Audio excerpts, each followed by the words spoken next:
Mesdames, Messieurs les administrateurs, Mesdames, Messieurs les journalistes, j'aurais tellement préféré vous voir physiquement comme chaque année. Hélas, le contexte sanitaire nous oblige à organiser cette conférence de presse dans un format nouveau, un format digital. Je vous remercie infiniment de votre présence. J'aimerais tout d'abord vous souhaiter mes vœux de santé avant tout, de paix, de joie et de prospérité à chacune et à chacun d'entre vous, ainsi qu'à tous ceux qui vous sont chers. Je vais commencer cette conférence, si vous le voulez bien, par l'avis de l'association en chiffres. Nous avons connu les 2 dernières années des records historiques d'adhésion, 32 243 adhérents en 2018, puis en 2019 près de 30 000 adhérents, et cette année, en 2020, 13 348 adhérents qui nous ont rejoints. Il s'agit d'une manifestation, je dirais, d'inquiétude ou d'interrogation que nous avons connue dès le début de l'année, mais peut-être également aussi liée aux difficultés qui sont passées, liées à la migration informatique qui était conduite par Aviva France. L'âge moyen des nouveaux adhérents est de 41 ans et 35% ont moins de 30 ans. Vous voyez que la famille à faire, elle rajeunit ainsi avec un âge moyen de 56 ans. La durée de détention du contrat, elle est longue, elle est de 19 ans. Probablement l'une des meilleures de tout le marché. Quand on est à l'affaire, on aime y rester. Nous comptons aujourd'hui 756 620 adhérents. Quelques 2 milliards d'euros ont été collectés cette année. L'encours des contrats s'établit dorénavant à 54,4 milliards d'euros et dépasse en valorisation boursière 59 milliards, y compris les coupons courus. L'encours sur les supports en unités de compte s'élève à 11,7 milliards, en dépit, je dirais, du contexte qui a été plutôt défavorable sur les marchés financiers. J'y reviendrai. Les rachats partiels sont stables à 1,3 milliard d'euros. Les rachats totaux ont concerné 6 346 adhérents pour 174 millions d'euros de prestations. Le nombre de décès se situe à 10 622, générant 1,7 milliard de prestations. Près de 550 millions d'euros ont été réemployés à l'affaire sur une adhésion. La collecte nette est cette année négative et s'établit à 1,1 milliard. Depuis 2007, je prends cette date au hasard, ce sont 323 000 adhérents qui ont rejoint l'association. Je rappellerai les chiffres nationaux car je sais que vous êtes toujours friands des chiffres macroéconomiques. En 2020, en données provisoires, la collecte brute s'élève à peu près 122 milliards d'euros, à 115 milliards d'euros, mais comme le montant des prestations était supérieur, cela laisse une collecte nette négative de 7 milliards d'euros. L'encours s'élève à 1 785 milliards d'euros, alimenté par un flux brut de 39 milliards d'UC pour un encours de 400 milliards d'unités de compte.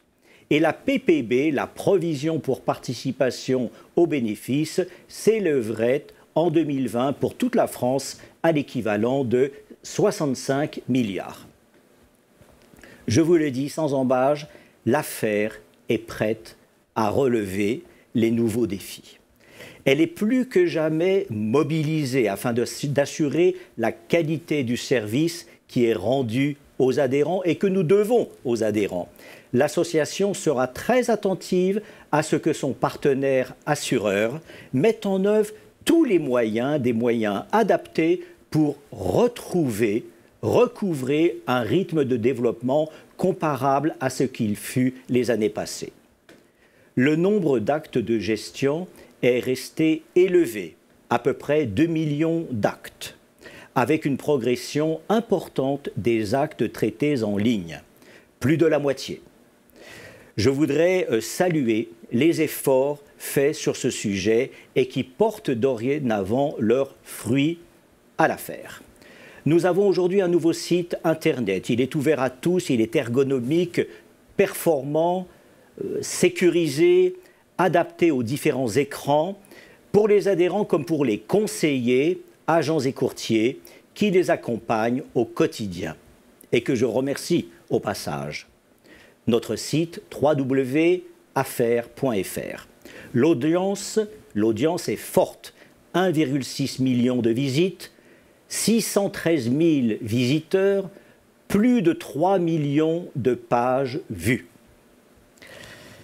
J'aimerais dire quelques chiffres pour terminer qui révèlent l'importance de la vie et du service aux assurés. 50 185 adhérents ont réalisé un rachat partiel. 6 867 adhérents ont sollicité une avance. 71 257 adhérents ont procédé à un arbitrage. Et plus de 10 000 souscripteurs supplémentaires d'unités de compte, qui fait que nous avons aujourd'hui 328 000 adhérents qui détiennent au moins une unité de compte. Je pense que c'est un début. 7 328 adhérents ont demandé à changer de conseiller, ce qui illustre, si besoin en était, à quel point cette liberté de choix reste précieuse à l'affaire alors qu'elle est utilisée sans excès. Défendre les épargnants, telle est notre mission. Nous sommes confrontés à une crise sans précédent. Nous avons inauguré cette année avec une assemblée générale qui s'est tenue à huis clos et qui a été retransmise sur notre site tout en ménageant un débat démocratique et de nombreuses questions posées par les adhérents. Plus de 105 000 suffrages se sont exprimés. La proximité a été maintenue à l'occasion des traditionnelles soirées affaires dans toute la France. Au premier rang des actions de notre association, la performance dans le temps, avec une surveillance et un contrôle permanent de l'association au sein d'une instance statutaire, le comité de surveillance de la gestion des fonds. Sur les 14 dernières années, et en dépit de la crise de 2008, qui fut terrible, le taux annuel moyen du fonds garanti en euros ressort à 3,12% net de frais de gestion et brut de prélèvements sociaux et fiscaux. Un mot, le plus important, sur la défense des adhérents. Cette défense des adhérents, elle exige tout d'abord un dialogue constructif, positif, parfois vif, parfois exigeant avec notre partenaire assureur que je salue. Mais il y a un deuxième combat. Et celui-ci, il est exercé auprès des pouvoirs publics au titre du cadre juridique, fiscal et social de l'assurance vie. Et cette année encore, vous l'avez vu, nous sommes montés au créneau. Plusieurs députés ont tenté de s'attaquer au cadre juridique de l'assurance vie lors de l'examen à l'Assemblée nationale des textes budgétaires, tant la loi des finances rectificative de 2020, que le projet de loi de finances 2021. À l'heure de la crise sanitaire, qui est aussi une crise économique, l'affaire a considéré que cette tentation de la part de certains élus de s'attaquer à l'assurance vie, elle était, indécente. Elle était indécente, l'affaire l'a combattue. Elle a combattu avec vigueur cette remise en cause du statut de l'assurance vie et nous avons alerté le gouvernement, les élus de la République sur les funestes conséquences de cette proposition qui, heureusement, a été refusée par la majorité des élus. Elle a été entendue, la voix de l'affaire, aucun des amendements qui ont été portés n'a été adopté. J'ajoute que le rapporteur général du budget, le député Laurent Saint-Martin, s'est engagé, lors de nos traditionnelles assises, à ne pas modifier la fiscalité de l'assurance vie. Merci, monsieur le rapporteur général. Ces assises, elles sont un événement annuel incontournable. Elles ont réuni cette année 3 grandes personnalités. L'ancien président de la Banque centrale européenne, ancien gouverneur de notre Banque de France, Jean-Claude Trichet, qui a mis en avant la nécessité de mettre fin au refinancement massif, aux inondations de marché, afin de mieux financer, je dirais, l'économie par l'investissement en capital plutôt que par l'endettement. Et le député Laurent Saint-Martin, que je viens de citer, a lui aussi rappelé avec force la nécessité de ne pas toucher à l'assurance vie. Et enfin, Lionel Corre, le directeur des assurances au ministère des Finances, a été, j'étais très heureux de l'écouter, a été un fervent, je dirais, défenseur des fonds en euros au service de l'économie productive française. Jamais, je puis vous le dire, jamais la Voix de l'Affaire n'avait reçu un écho aussi positif de la part de nos autorités. Elle s'en félicite.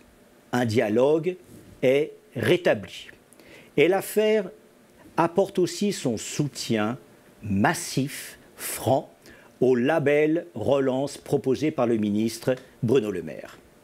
Ainsi, je crois que c'était le 19 octobre dernier, les principaux représentants du monde de l'entreprise, du secteur financier et des épargnants étaient réunis à Bercy autour du ministre afin de lancer le label Relance, qui était décerné au fonds d'investissement de nature à mobiliser des ressources nouvelles pour soutenir les fonds propres et les quasi-fonds propres des entreprises françaises. L'affaire a tout de suite encouragé cette démarche qui vient compléter ses engagements au soutien de l'économie et des entreprises françaises. J'en viens maintenant aux fonds en euros. Je dirais au bel avenir des fonds en euros.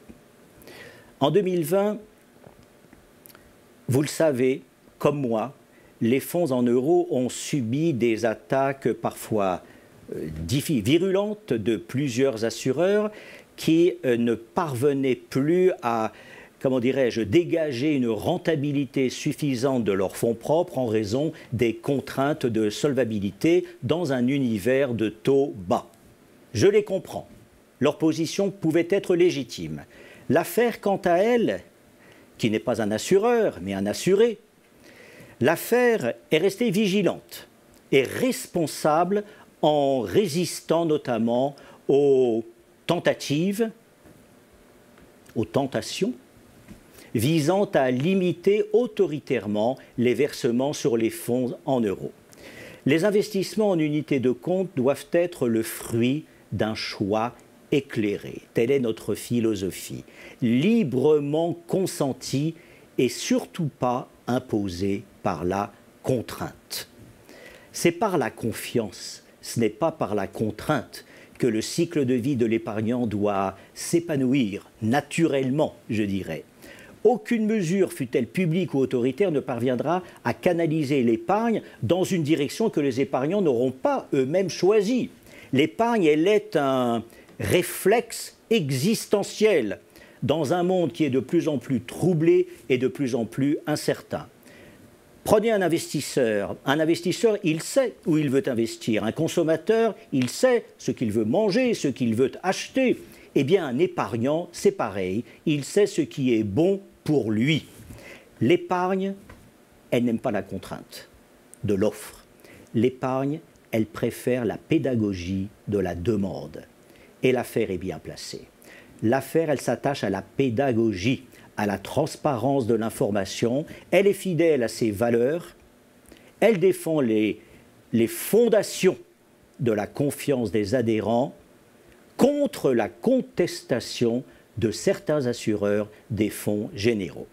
L'affaire a confiance dans l'avenir des fonds généraux. Ces fonds, ils ont donné satisfaction aux assurés, mais aussi aux assureurs pendant près d'un demi-siècle. Et je dirais qu'il est indécent d'envisager de les contester aujourd'hui. Trouvons des solutions, soyons intelligents. Il y a des solutions dans l'intérêt bien compris de tous au bénéfice d'une France que l'on veut prospère. La situation économique, elle appelle à une diversification de l'épargne, c'est évident. Une diversification dans la recherche de performance et l'affaire à œuvrer avec vigueur pour proposer et non pas imposer des supports. Nous avons voulu la diversification des gérants et même des supports avec des partenaires aussi solides que notre partenaire. Je pense à Ardian, je pense à BNP Paribas Asset Management ou à la maison Rothschild & Co Asset Management ou même à Lyxor et bien d'autres demain. L'affaire, elle est pour la diversification. Oui, nous sommes convaincus que les unités de compte, elles sont porteuses d'opportunités. Non, les fonds en euros ne sont pas obsolètes. Ils sont souscrits par des millions d'épargnants qui sont en quête de sécurité, qui pourraient le reprocher. Ces fonds, ils gardent toute leur pertinence dans le patrimoine des Français. C'est l'essence même du contrat d'assurance vie. Le fonds en euros, c'est un trésor public. Il est bon pour les 18 millions de Français qui continuent de lui faire confiance et il est bon pour la France, car il finance les dettes publiques, il finance les crédits aux entreprises, l'économie productive, les jeunes et l'emploi. Les fonds en euros, je vous le dis, c'est la conviction de l'affaire, ils sont une chance, un espoir. Faisons-les évoluer en préservant leur disponibilité et leur sécurité au bénéfice des épargnants. Ils sont prêts à donner un sens à l'épargne. Ils sont prêts à jouer comme une utilité en se mettant au service de l'État, si possible un peu moins, car les États sont déjà lourdement endettés, un peu plus au service des entreprises, au service de nos PME et du private equity. C'est fidèle à ces valeurs qui font de l'affaire une référence, que nous avons transformé en profondeur notre modèle et que nous sommes prêts pour l'avenir. J'aimerais aborder un autre chapitre qui concerne le possible changement de partenaire. Que puis-je vous dire? Je peux vous dire que l'affaire ne transigera pas sur ses valeurs. D'abord, nous éprouvons un sentiment de satisfaction. L'affaire a été satisfaite. Elle a été satisfaite de son partenaire. Notre mariage, depuis 1976, a été fructueux. Nous avons eu 760 000 enfants en moins d'un demi-siècle. Et sur une longue période, la qualité du service aux adhérents, les performances et un formidable développement ont été au rendez-vous. Nous respectons la décision d'Aviva de se recentrer sur certaines zones géographiques. C'est en quelque sorte peut-être un Brexit à l'échelle d'une entreprise. Pourquoi pas? Après cette satisfaction, nous avons aussi une interrogation. Nous avons compris qu'Aviva PLC, la maison mère, pourrait envisager la vente d'Aviva France. L'affaire a aussitôt pris de son côté ses propres responsabilités. Nous avons rappelé nos droits et selon une condition contractuelle de nos rapports avec la compagnie, toute cession d'Aviva France requerra une consultation de l'affaire. Cette consultation, elle est destinée à protéger les intérêts des adhérents. Elle est même nécessaire et suffisante. Nécessaire car l'affaire est le premier client au monde, sans doute, d'Aviva et réalise également sans doute plus de la moitié de son chiffre d'affaires en France. Et elle est suffisante car on n'en demande pas plus. Toute cession devra tenir compte naturellement de l'intérêt des adhérents. L'affaire n'est pas un banal actif cessible. L'affaire, c'est une association. Loi 1901. Cela doit être clair pour tout le monde et je pense que ce l'est. Enfin, un espoir. Ces dernières années, notre partenariat avec Aviva France, qui dans l'ensemble a été convenable, mais il n'a pas été à la hauteur d'un véritable paritarisme comme nous l'avons expérimenté pendant plusieurs décennies. Et parfois, au lieu d'un dialogue naturel, fécond, équilibré, ce sont deux monologues qui ont coexisté. Et la recherche de solutions équilibrées sur la gouvernance, sur les choix, sur les projets d'Aviva France et celle des intérêts des adhérents de l'affaire a peut-être pu en souffrir. Nous sommes convaincus qu'une ère nouvelle nous permettra d'aller de l'avant. Peut-être avec, et sans doute avec un nouveau partenaire que nous voulons ouvert, intelligent, dynamique, bâtisseur, donnant du temps au temps. L'affaire aborde donc cette nouvelle phase avec confiance et optimisme. Elle représente près de 60 milliards d'euros d'actifs. Elle est forte de 760 000 adhérents. L'affaire, elle attire. Et de ce fait, de nombreuses fées se sont penchées sur son berceau. Un dialogue exigeant mais constructif a été noué avec la direction générale d'Aviva Monde. Et à ce jour, l'affaire a une seule certitude. Elle reste ferme sur ses principes et ses valeurs et elle répondra équitablement aux sollicitations qu'elle pourra recevoir avec un seul objectif, la protection des intérêts des adhérents de l'association. Vous, journalistes, nous avez parfois désignés comme arbitres. C'est un peu excessif. C'est beaucoup d'honneur que nous ne demandions pas. Notre position, c'est d'être ni pour l'un, ni pour l'autre, mais auprès des adhérents. Un arbitre, vous savez, il est toujours triste quand il doit sortir un carton rouge. Et il est heureux quand à la fin du match, il ne l'a pas sorti. L'affaire, elle exercera un simple droit de consultation. Et elle l'exercera avec vigilance, tel un partenaire qui est ouvert au dialogue, comme elle a toujours été, afin de vérifier que les intérêts des adhérents soient pleinement préservés. C'est ça l'état d'esprit qui nous anime, et je dirais que le meilleur gagne. Le partenaire idéal, susceptible de venir, l'affaire est prête à l'accueillir les bras ouverts. Qui sera-t-il? Je ne sais pas. Qui devrait-il être? Je le sais.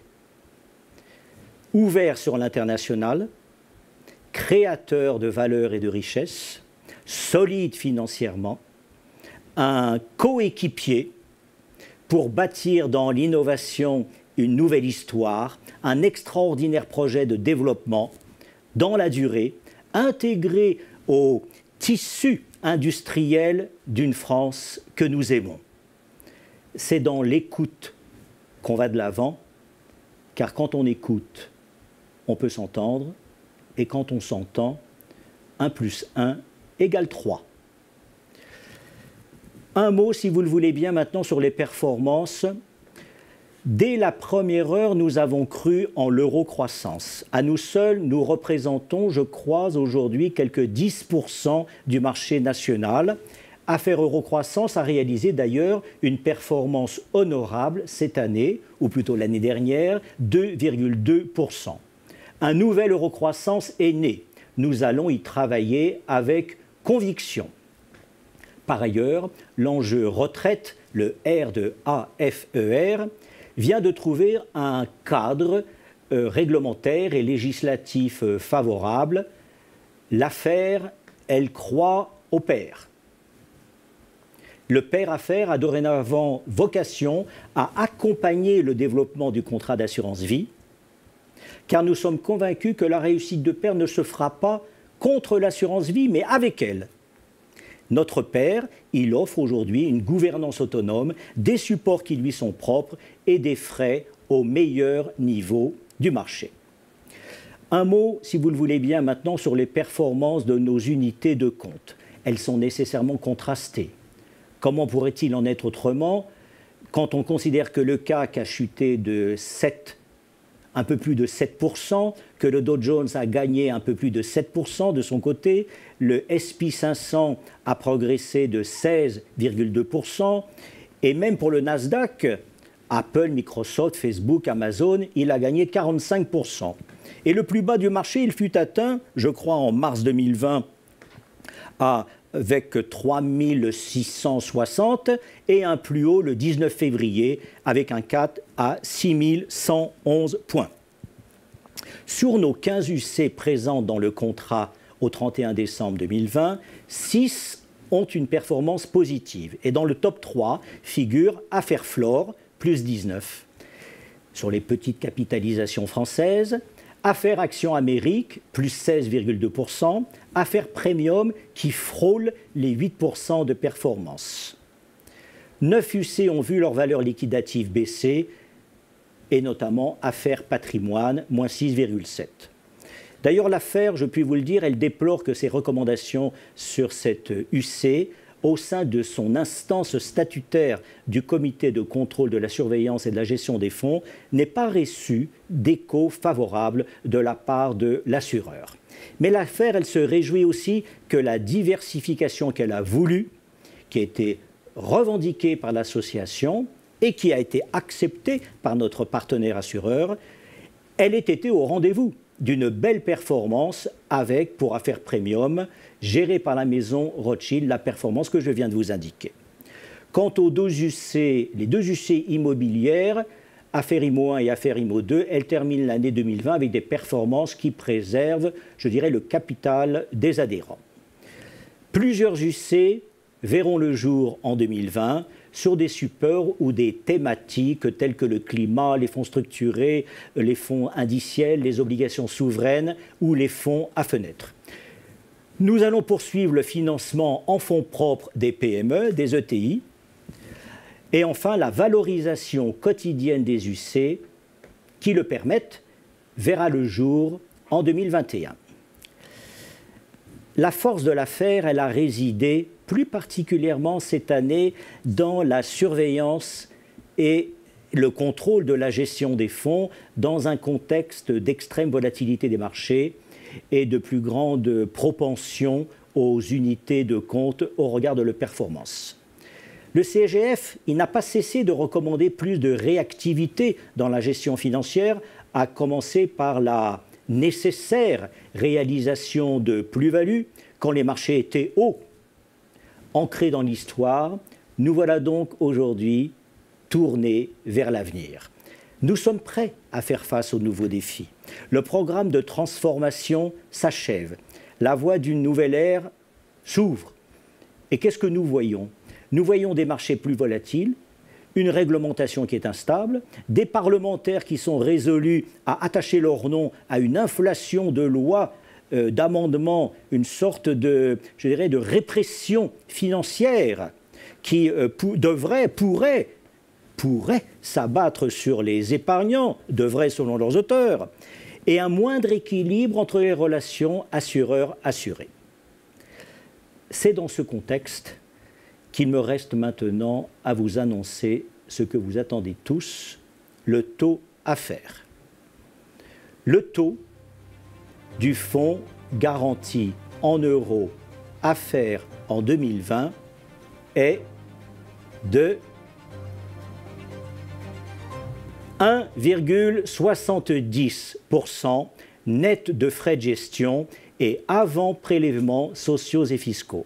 Notre réserve globale, la provision pour participation aux bénéfices, a été reprise après 6 années de dotation à hauteur de 81 millions et se situe en décembre 2020 à 269 millions d'euros.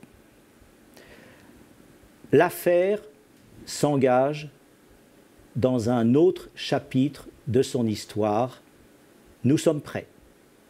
Je vous remercie infiniment de votre écoute et je tiens à saluer, pour leur implication, tous les membres du conseil d'administration de l'affaire, notre comité des sages, le comité consultatif, les collaborateurs merveilleux du GIE Affaires, si dévoués, les conseillers, agents et courtiers, et en priorité, tous les adhérents de la grande famille Affaires.